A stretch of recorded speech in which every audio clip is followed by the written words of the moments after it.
या व्यक्तीला तुम्ही ओळखतात का? याचं नाव आहे सुदान गुरुंग. अवघ्या 36 वर्षांचा साधा तरुण, ज्याने 2015च्या भूकंपात आपला मुलगा गमावला.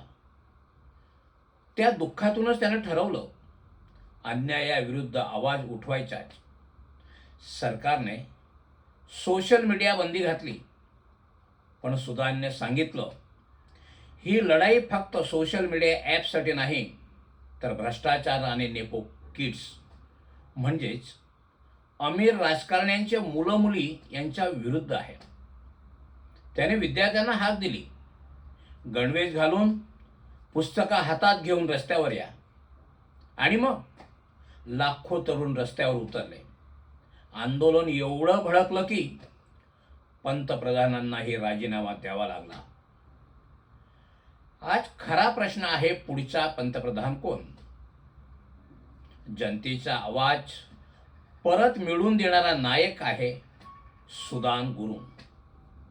कुठल्याही गोष्टीचा अतिरेक झाला की परिणाम भयानक होतात, आणि याचाच प्रत्यंतर आला नेपाळच्या राजकारणाला.